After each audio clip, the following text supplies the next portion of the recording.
I need to tell you something I've kept buried for 27 years.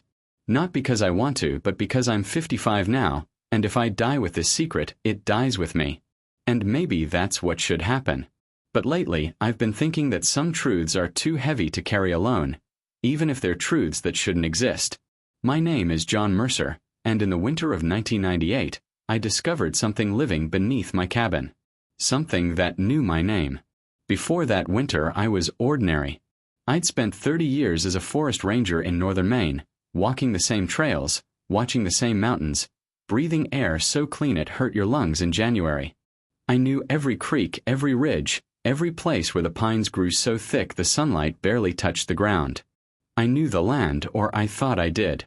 My wife Sarah and I had just bought the cabin, a weathered structure about 40 miles from the nearest town, accessible only by a logging road that disappeared under snow 6 months of the year. It had belonged to a trapper named Erickson who died the previous spring. The bank sold it cheap. Too cheap, probably.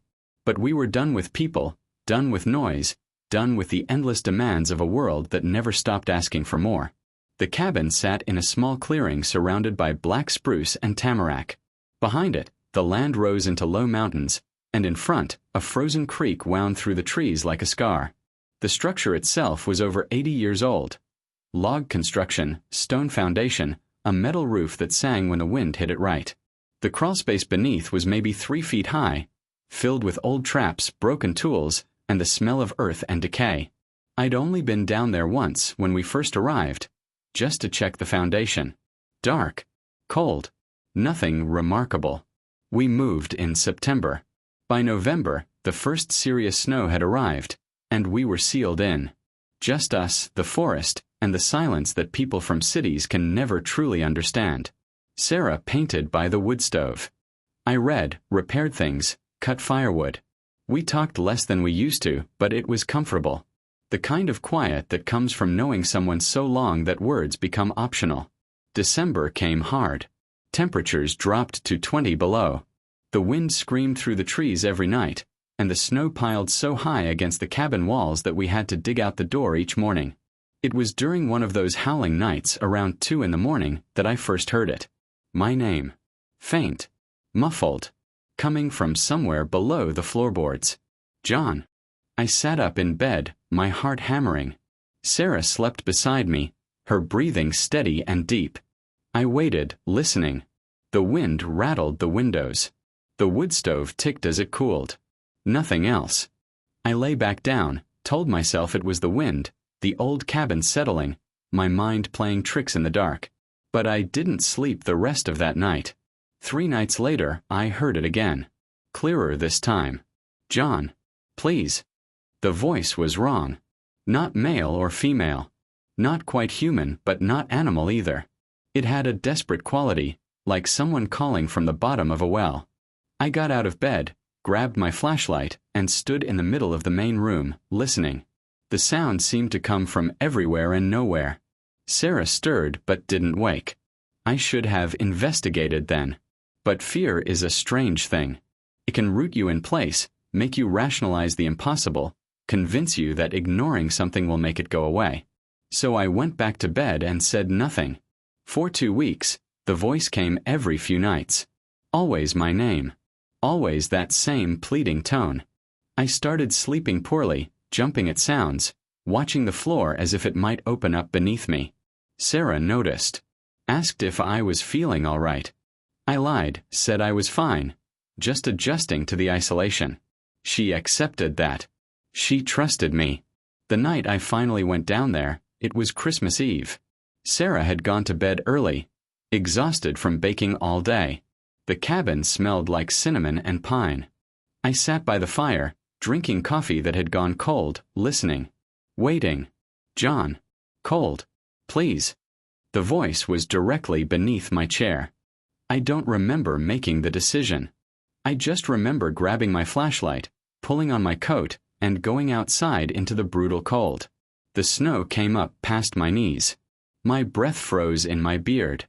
I waded around to the side of the cabin where the crawlspace entrance was, a wooden panel frozen shut. I had to chip away ice with a hatchet before I could pry it open. The smell hit me first. Decay, yes, but also something else. Something wild and old, like the smell of the deep forest when you go places humans haven't walked in generations. I shined my light into the darkness, and the beam trembled in my hand. At first, I didn't understand what I was seeing. A mass of something in the far corner, maybe 15 feet back. Pale. Too large to be a raccoon or fox. As my eyes adjusted, the shape resolved into something that made my blood turn to ice water. A creature. Emaciated, skeletal, its skin stretched tight over bones that seemed too long, joints bent at wrong angles. Its skull was elongated, deer-like but wrong, with antlers that had grown down into the wooden beams above, trapping it. Its eyes, God, its eyes, were huge and dark, reflecting my flashlight like pools of oil. It stared at me. And then it spoke, its jaw barely moving, the sound seeming to come from inside my own head. John. Help me. Please. So cold. So hungry. 20 years. Please. I don't remember crawling backward out of that space. I don't remember closing the panel, or stumbling through the snow, or sitting on the porch steps in the freezing dark, my whole body shaking. But I remember the thought that kept circling through my mind over and over. That thing knew my name. That thing knew my name. That thing knew my name. And somewhere deeper beneath the terror another thought. It said 20 years. It had been trapped down there for 20 years. I sat on those steps until dawn, watching the sky lighten over the mountains, my mind trying and failing to make sense of what I'd seen. When Sarah woke and found me there, frost in my hair, she held me and asked what was wrong. I told her I'd had a nightmare. Another lie. The first of so many lies. Because even then, in that moment of pure terror, I knew I wasn't going to tell anyone. I knew I was going to go back down there. And I knew, somehow, that my life had just changed in ways I couldn't begin to understand. The thing beneath our cabin was waiting. And it knew my name. For 3 days after Christmas, I avoided the crawlspace. I threw myself into cutting firewood, shoveling snow, anything that kept me outside and moving. Sarah thought I was restless. Cabin fever setting in. She wasn't entirely wrong. But every time I came back inside, every time I walked across that floor, I felt it down there. Waiting. Listening. The voice had stopped. That somehow made it worse. I tried to rationalize what I'd seen. Hypothermia-induced hallucination. Some kind of deformed bear or moose that had crawled under there to die.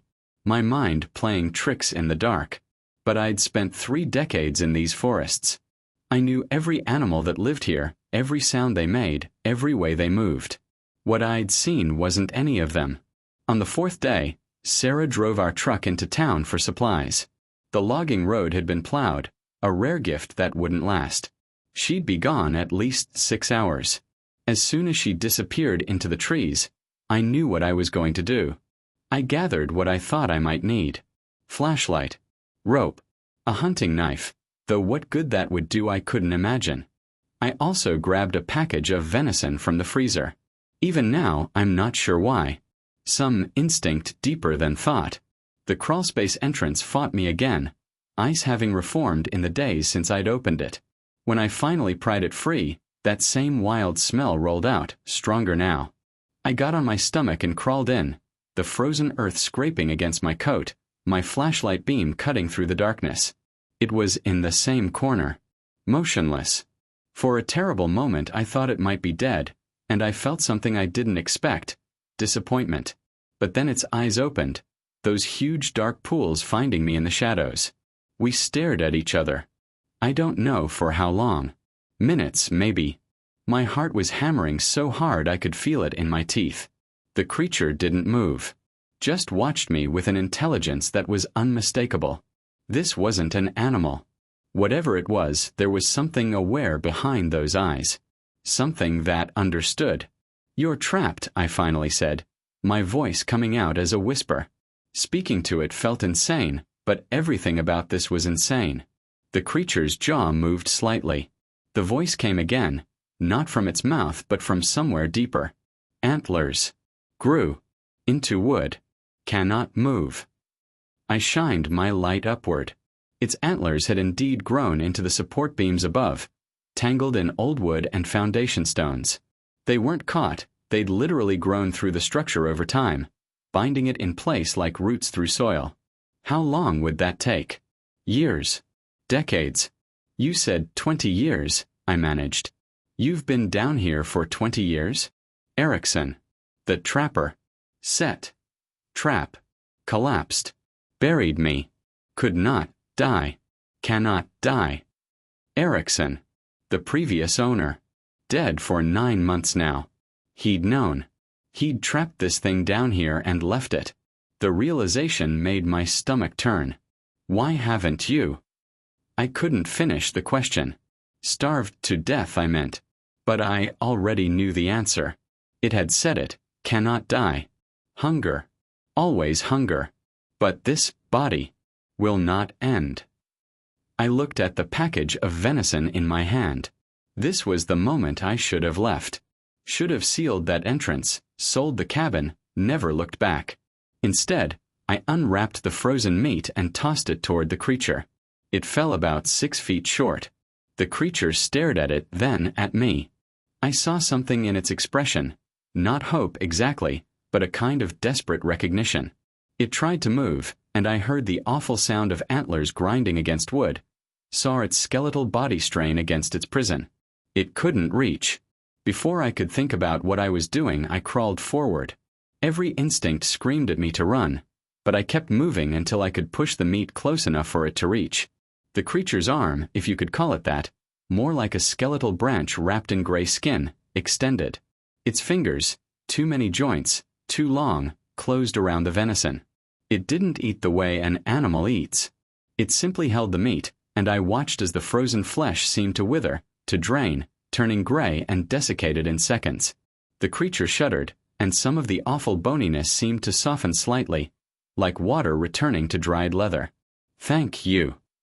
I scrambled backward, hit my head on a beam, barely noticed. I was outside in seconds, gulping air that burned my lungs, my hands shaking so badly I could hardly close the entrance panel. I stood in the snow, bent over, trying not to vomit. What had I just done? I'd fed it. Fed that thing. That impossible, wrong thing that shouldn't exist. But it was trapped. It was suffering. For 20 years, it had been trapped in the dark, slowly starving in a way that never ended. Whatever it was, whatever it might be capable of, right now it was just a prisoner. Alone. Forgotten.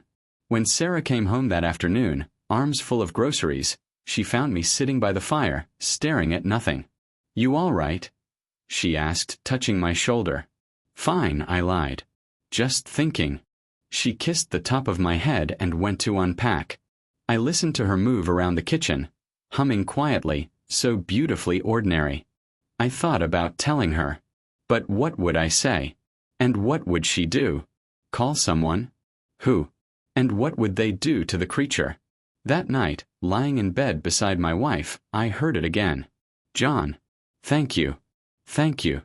I closed my eyes and pretended to sleep. But I knew. I knew I'd crossed a line that couldn't be uncrossed. I'd made a choice. And everything that came after, all of it, started in that moment when I pushed a piece of frozen meat across the dirt floor to something that shouldn't exist. The secret had begun. And it would be mine to carry for the next 27 years. The feeding became routine. Not daily, I couldn't risk that.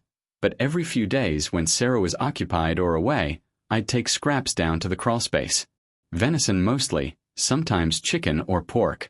Anything I could explain away as freezer burned or past saving. The creature never asked for more than I brought. Never demanded. Just waited in its corner, trapped, patient in a way that seemed ancient. I started to notice things. The way it would watch me, head tilted slightly as if studying. How it seemed stronger after feeding, the gray skin less papery, the skeletal frame slightly less pronounced. Not healthy. Nothing about it could ever be called healthy, but less like death. More like something barely surviving. Winter deepened. January brought storms that buried the cabin under 6-foot drifts. Sarah and I were cut off for weeks at a time, and I found myself oddly grateful for the isolation. No visitors. No questions. Just us and the forest and the secret living beneath our feet. One night in February, as I was crawling back out after a feeding, the creature spoke more than it ever had before. "You are kind." "Why?" I stopped, half in and half out of the crawlspace, freezing air on my back. "I don't know," I said honestly. "Maybe because nobody else would be." Silence. Then, Erickson was not kind. He feared. They always fear. "What are you?" I asked. The question I'd been avoiding for weeks. Another long silence. When it spoke again, the voice seemed sadder.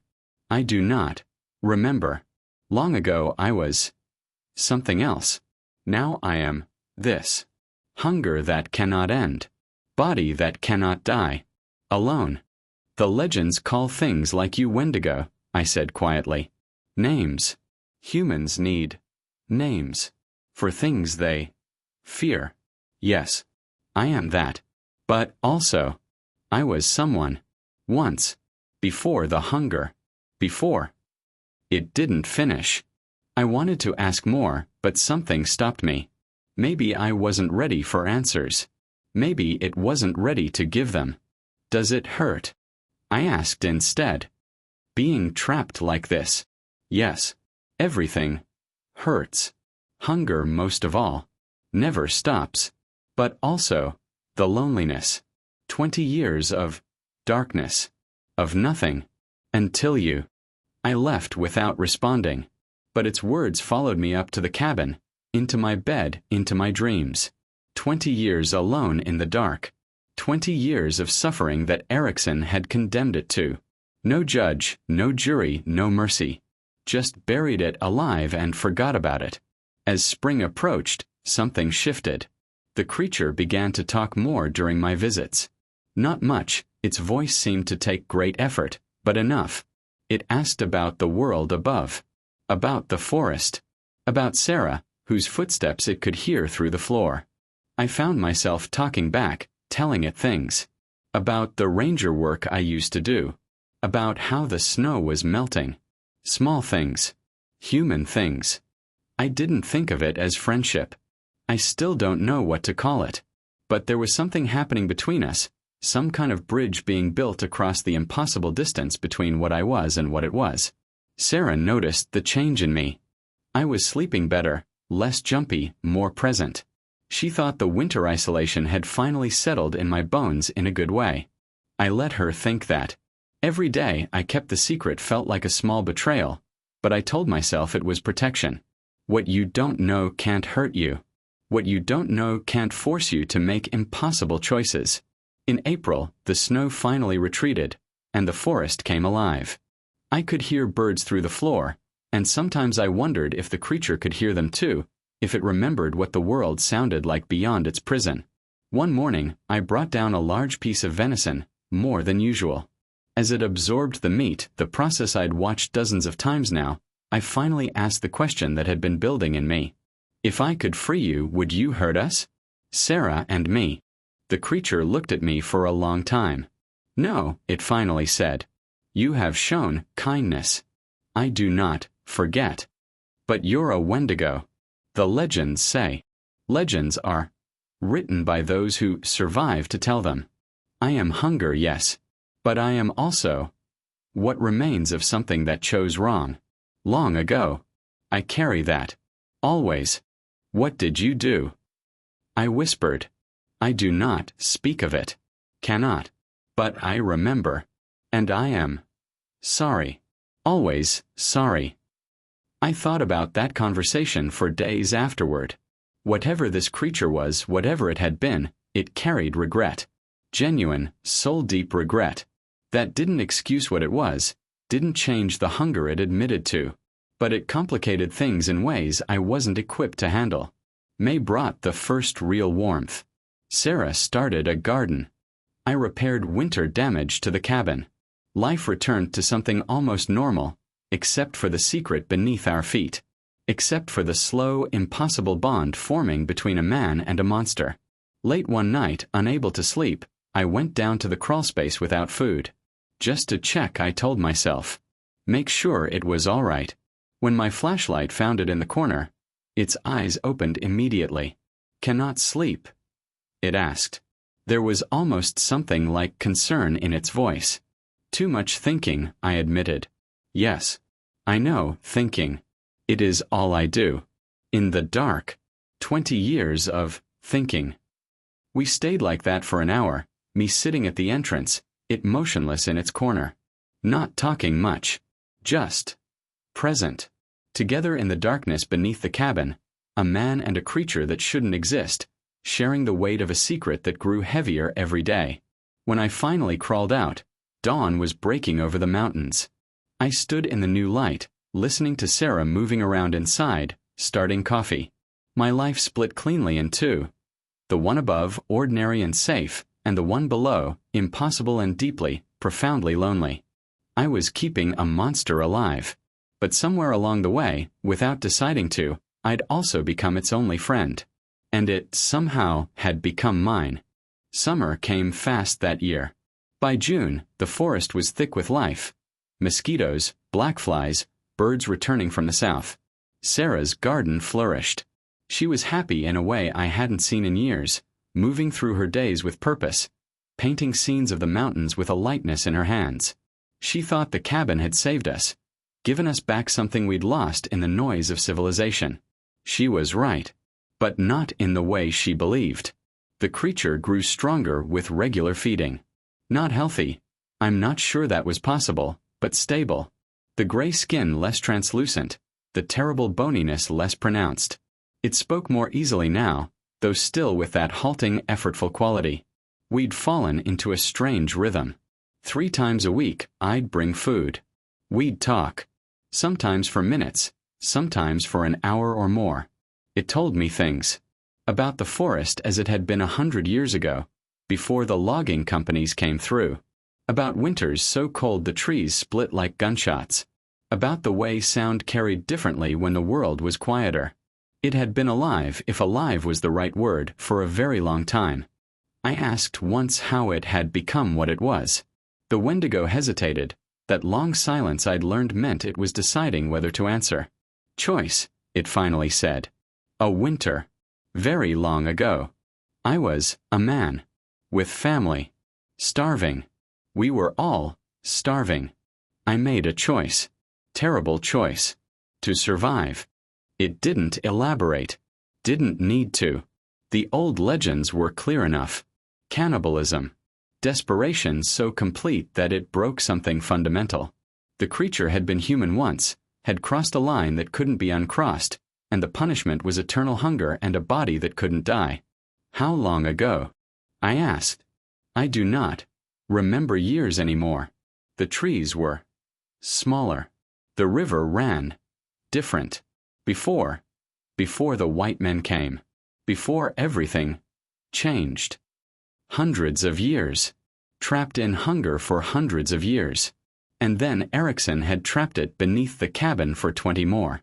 The weight of that time was incomprehensible. July brought a problem.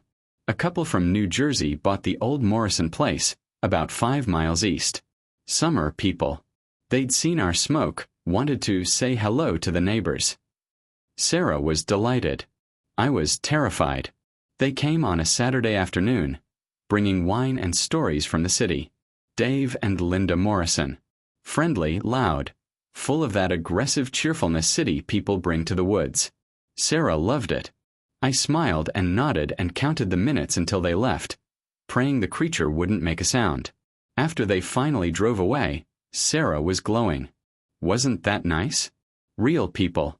Conversation. I didn't realize how much I missed it. I agreed, my stomach in knots.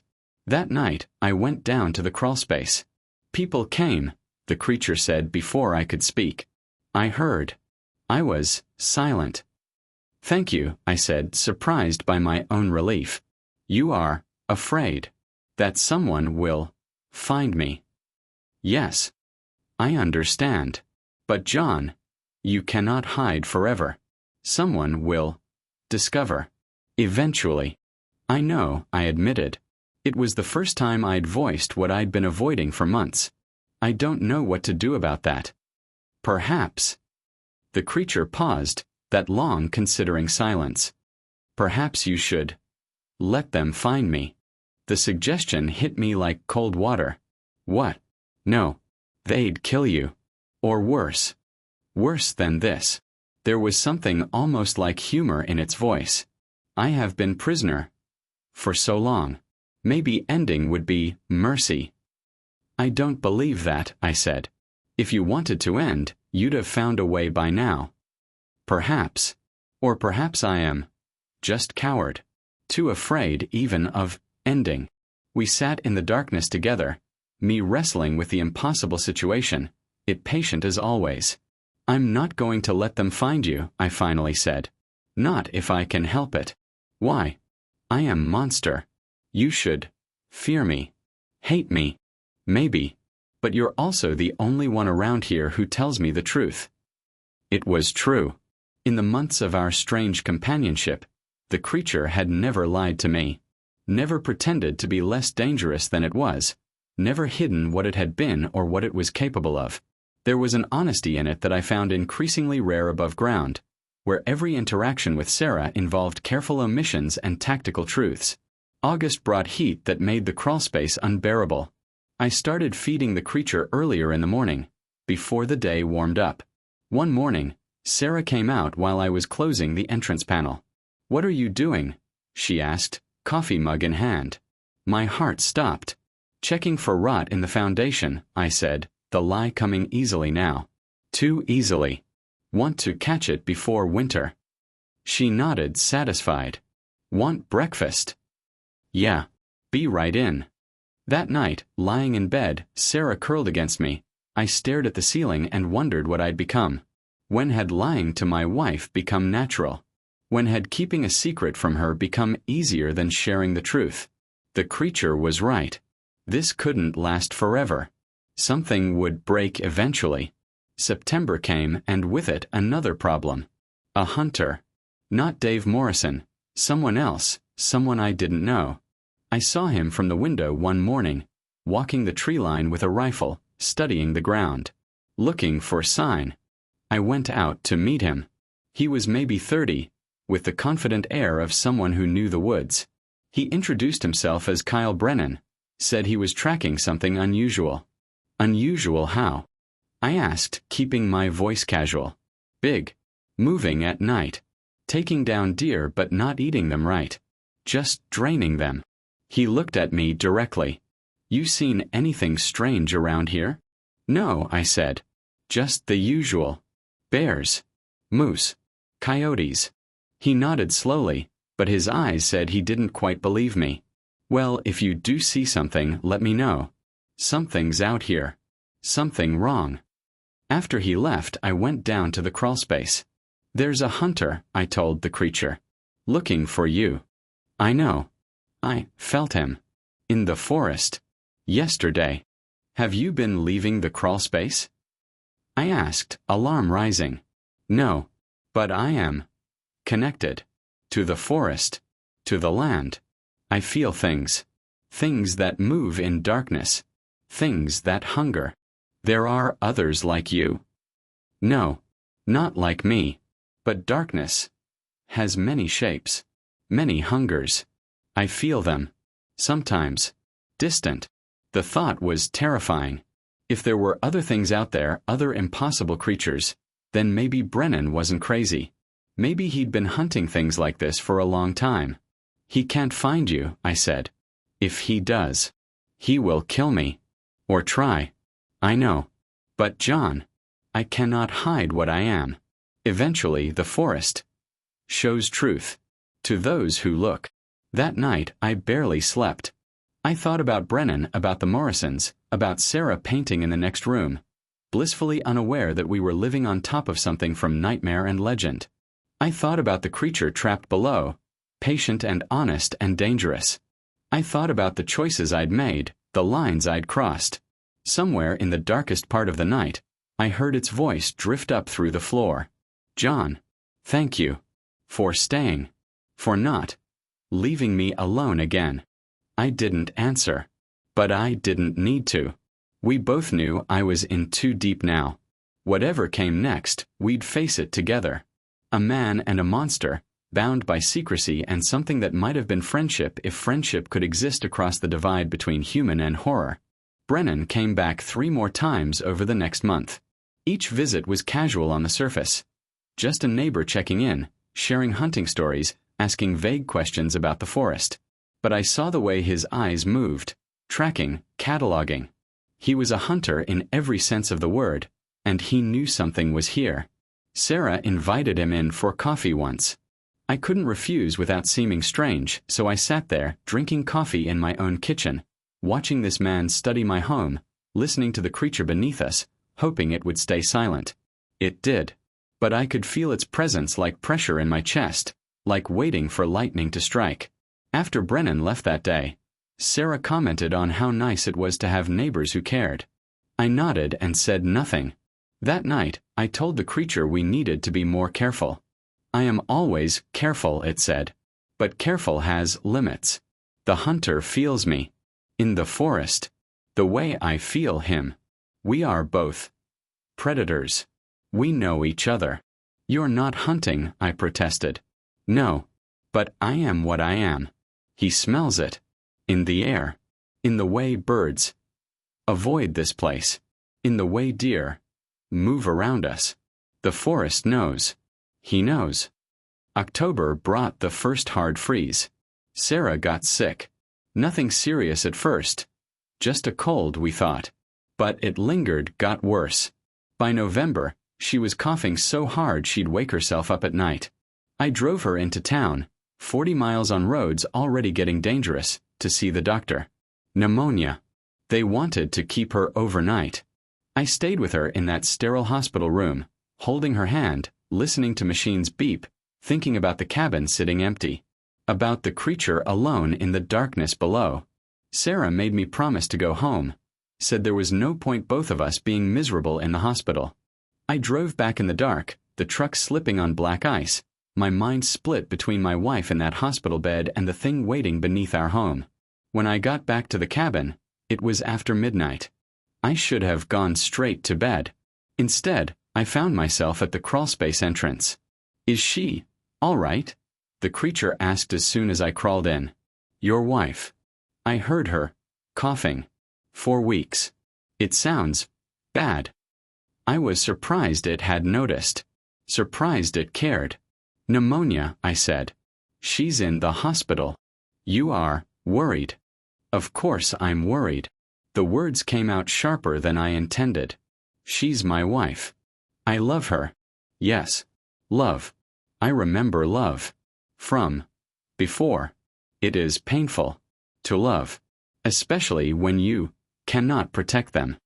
The statement hit me harder than it should have. Here was this creature, this monster from legend, speaking about love with more understanding than most people I'd known. Did you have someone? I asked. Before. Wife. Children. That is why I did what I did. To feed them. That is what I tell myself. But truth is, I was afraid of dying, of watching them die. So I chose wrong. And they died anyway. And I became this. We sat in silence for a long time. I thought about choices and consequences. About how far we'll go for the people we love. About the price of survival. Sarah doesn't know about you, I finally said. I've never told her. I know. You protect her. From truth. From fear. From me. Is that wrong? I do not know. Perhaps it is mercy. Or perhaps it is another kind of trap. Like antlers. Growing into wood. You cannot tell her now. Too much. Time has passed. So you are trapped too. By your own kindness. The creature was right. I was trapped, not by physical chains but by the weight of my own secret. Every day I didn't tell Sarah was another day that made telling her harder. Sarah came home after 3 days. Weak, tired, but recovering. I took care of her, brought her soup, kept the fire going, watched her sleep.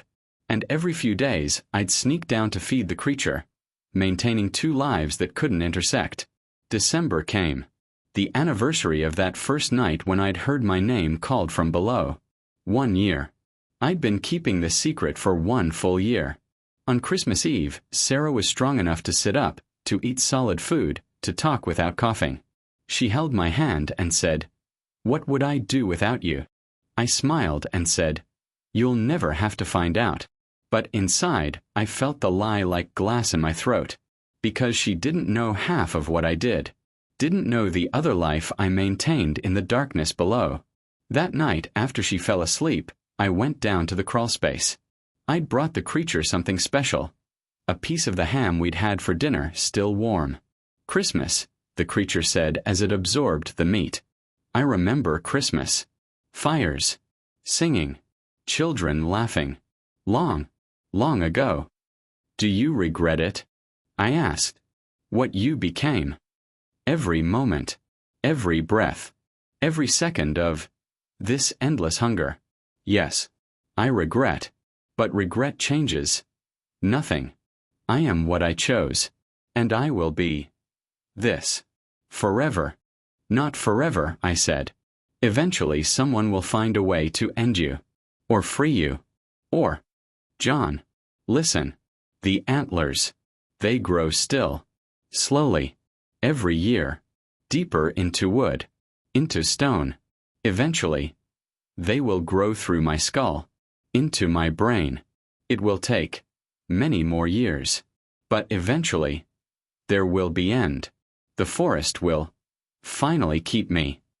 The thought was horrifying. A death so slow it would take decades. Centuries, maybe. "We could cut you free," I said suddenly. "The antlers. I could saw through them." "No. If you free me. The hunger. It is strong. I have not hunted in 20 years. But the need is always there. I do not trust myself. Not yet. Maybe. Not ever." I understood what it was saying. It was protecting us. Protecting Sarah. Choosing to stay imprisoned rather than risk what it might do if freed. "That's why you didn't break free years ago," I realized. "You could have. You're strong enough. Perhaps. But Erickson was cruel. And I deserved cruelty. This is my penance for what I did. What I was." I left without saying more. But as I climbed into bed beside Sarah, listening to her breathe, I thought about the creature's choice.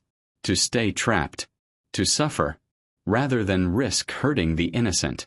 It was more human than many humans I'd known. The winter deepened. Sarah recovered fully. Brennan stopped coming around. The snow was too deep, the roads impassable. We were alone again, sealed in by ice and wind. And beneath us, patient as stone, the creature waited in its darkness, counting the years until the forest finally claimed it. I'd been keeping it alive for a year. But somewhere in that time it had started keeping me alive too, giving me someone to talk to about the truth. The weight of secrets. The cost of kindness. The impossible space between monster and mercy. Spring came late that year.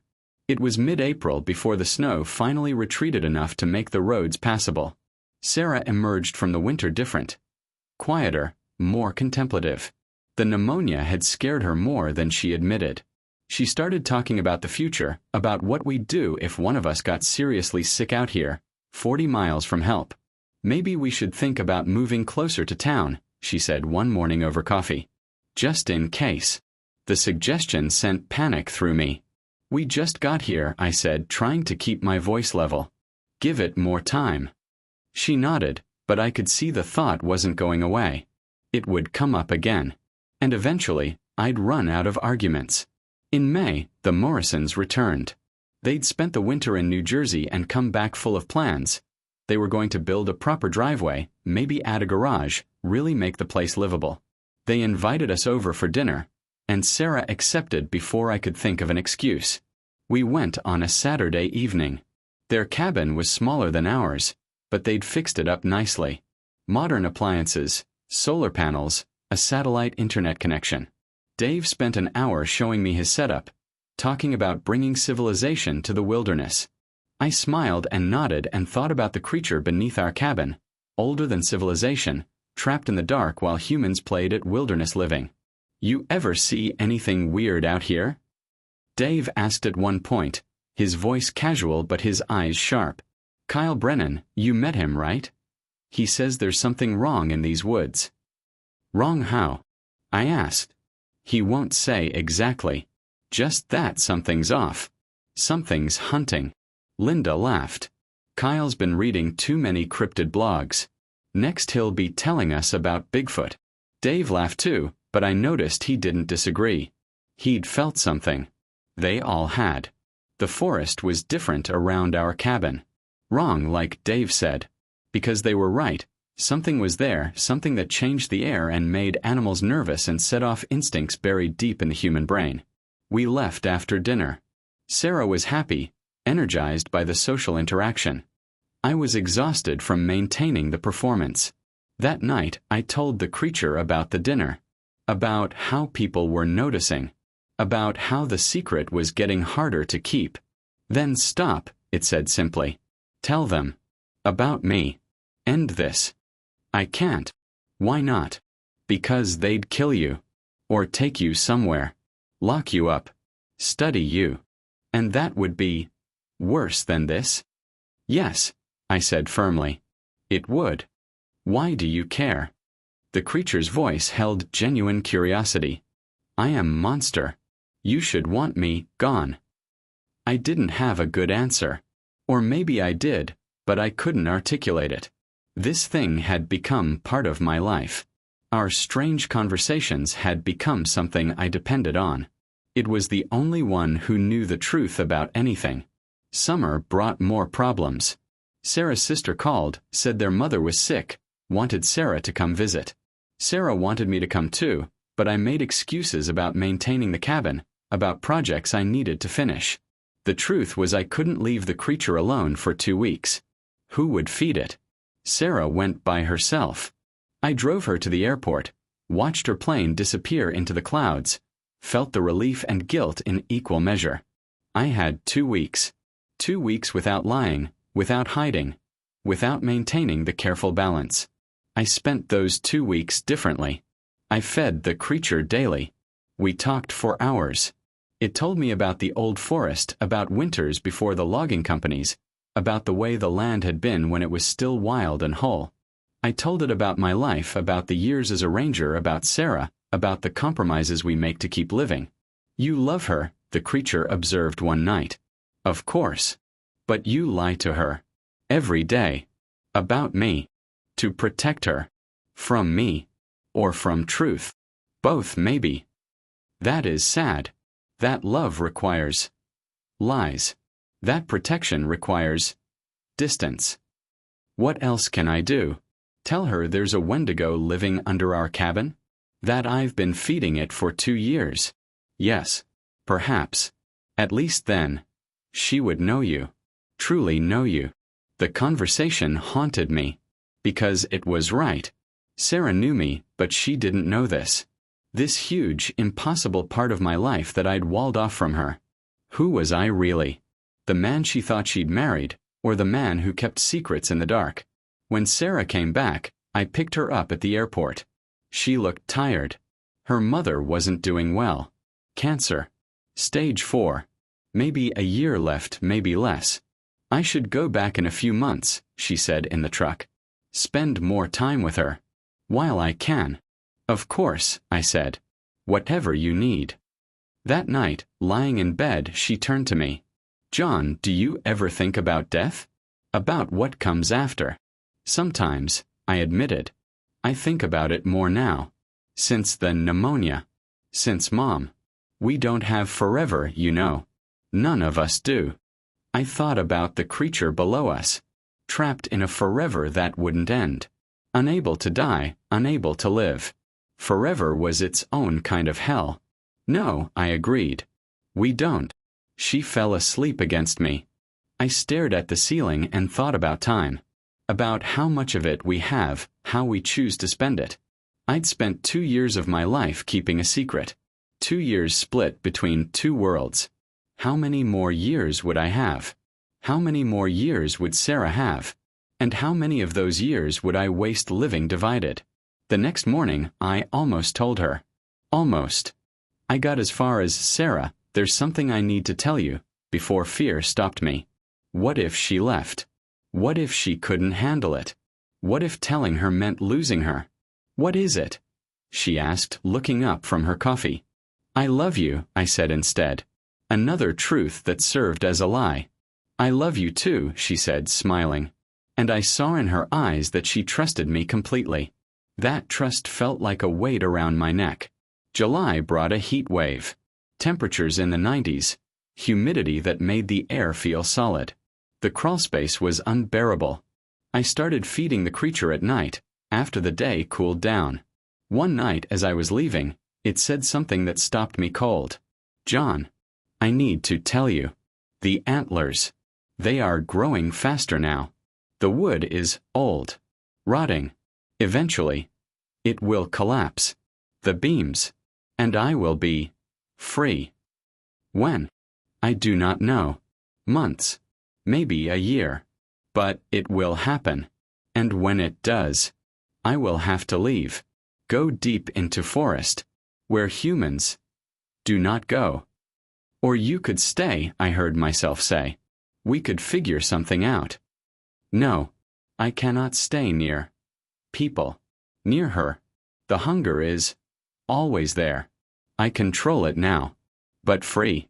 Moving. Hunting. I do not know if I could stop. I understood. It was warning me. Preparing me for the day when it would be gone and I'd be left with nothing but the memory of this strange companionship. How much time? I asked. Not long. The forest is calling me back. I feel it. Pulling. Soon. I climbed out into the summer night, looked up at the stars scattered across the black sky, and felt the future rushing toward me like a train I couldn't stop. Everything was going to change. The secret couldn't hold much longer. One way or another this was ending. And I wasn't ready. Not even close. August brought the collapse. Not of the cabin but of Sarah. She went back to visit her mother in late July and came home transformed. The cancer had taken a sharp turn. Her mother had maybe weeks left, not months. Sarah made the decision immediately. She was going back, staying until the end. "Come with me," she begged. "Please." I wanted to. God, I wanted to. But I couldn't leave the creature. Not now, not when the structure was failing, not when it might break free at any moment. "I can't," I said. "The cabin. Forget the cabin." Her voice broke. "My mother is dying. I need you there." We fought. Really fought for the first time in years. She said I was choosing a house over her family. I couldn't explain the truth, so I let her think the worst of me. In the end, she left alone, hurt and angry. I stood in the driveway and watched her go, hating myself more than I thought possible. That night, I went down to the crawlspace. "You should have gone," the creature said. "With her. I couldn't leave you." Yes. You could have. Should have. I am not worth this. Worth losing her. You don't understand. I understand perfectly.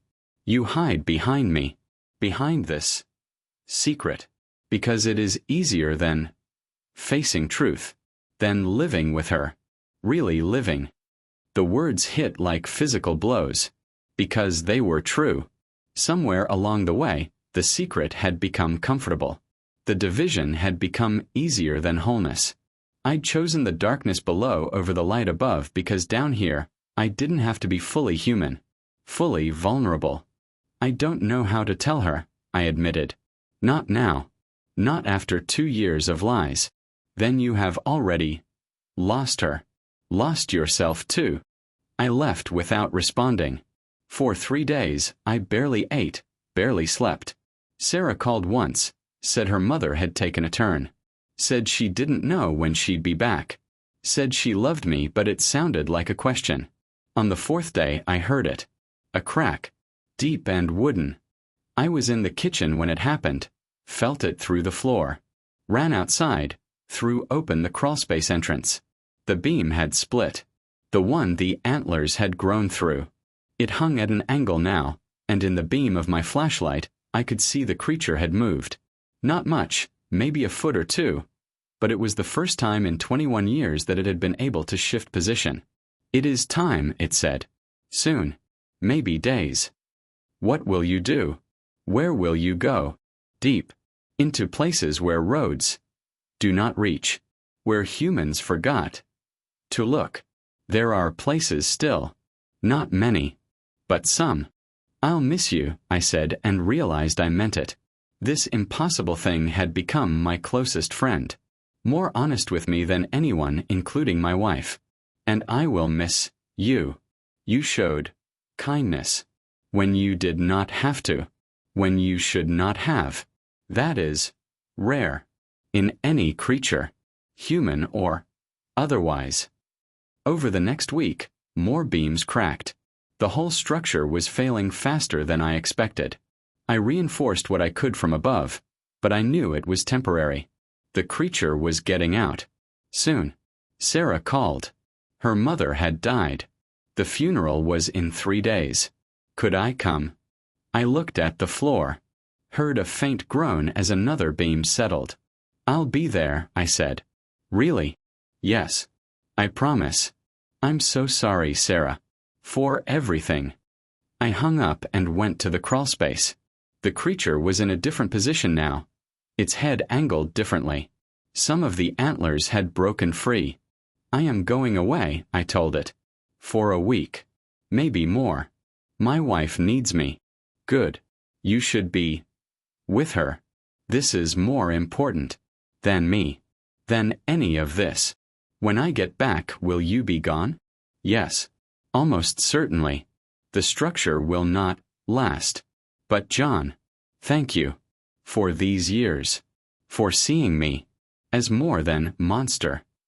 "You are more than a monster," I said. You're carrying something no one should have to carry." "That is kind. But not true. I chose this long ago. And choice has consequences. Always." I left the next morning. Drove to the airport, flew to Pennsylvania, held Sarah at the funeral, said the right things, supported her through the grief.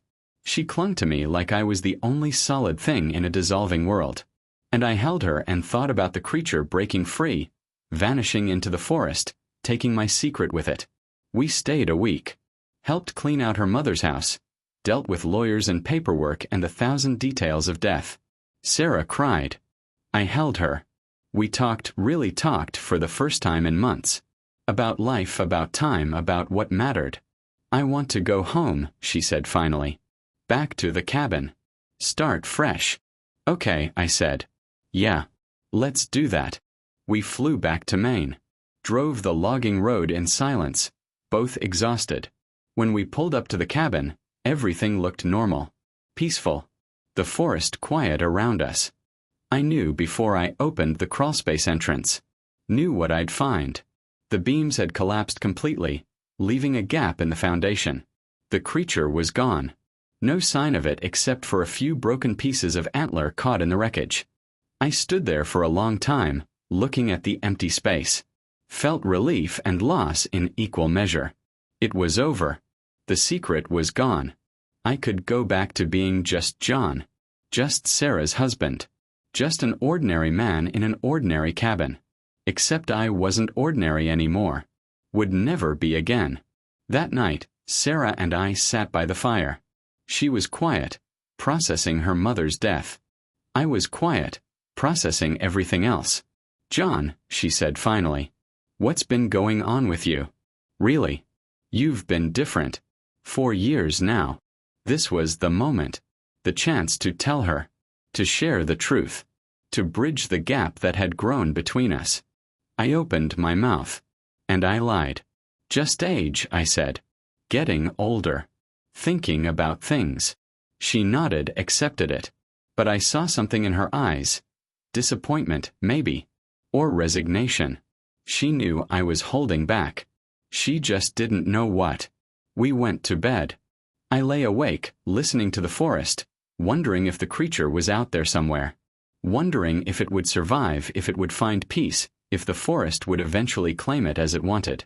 And I wondered what I'd really lost. Not just the creature, but something else. Some part of myself I'd given to the darkness below and never gotten back. 5 years passed. 5 years of normal life, or what passed for it. Sarah and I settled into the rhythms of retirement. Tending the garden, maintaining the cabin, occasional trips to town. The Morrisons became actual friends. Brennan moved away, chasing some other mystery. The crawlspace was repaired. The foundation reinforced. Everything returned to how it should be. But it wasn't the same. I wasn't the same. Sarah's health began declining again. Small things at first. Fatigue, shortness of breath, trouble sleeping. By the 3rd year, it was clear something was wrong. More tests, more doctors, a diagnosis that felt like a sentence. Progressive heart failure. Treatable but not curable. Time measured in years, not decades. She took it better than I did. We had a good run, she said, holding my hand in the cardiologist's office. We got our cabin. Our peace. That's more than most people get. I nodded, unable to speak past the weight in my chest. The 4th year was harder. Sarah couldn't do as much. The garden became my responsibility. She spent more time inside, painting, reading, watching the mountains through the window. She was slowing down, fading gradually, like light leaking out of the world. One night, I was outside splitting wood when I heard it. Faint, distant, but unmistakable. John. I froze. The voice came from the forest, from somewhere deep in the trees. I dropped the axe and walked to the edge of the clearing, my heart pounding. John. Come. I went. I know I shouldn't have, but I went. Followed the voice into the darkening forest, walking paths I'd walked 1,000 times, going deeper than I should as the light faded. And there, in a small clearing I'd never noticed before, I saw it. The creature. Changed but recognizable. It was thinner, if that was possible, the gray skin almost translucent. But it was upright now, its antlers reaching toward the sky instead of caught in wood. Free. Finally free. You came back, I said. Never left. Not far. Stayed close. To watch. To make sure. You were safe. Why? Because you showed kindness. Because you are friend. And friends protect each other. Even from distance. We stood in the clearing as night fell around us.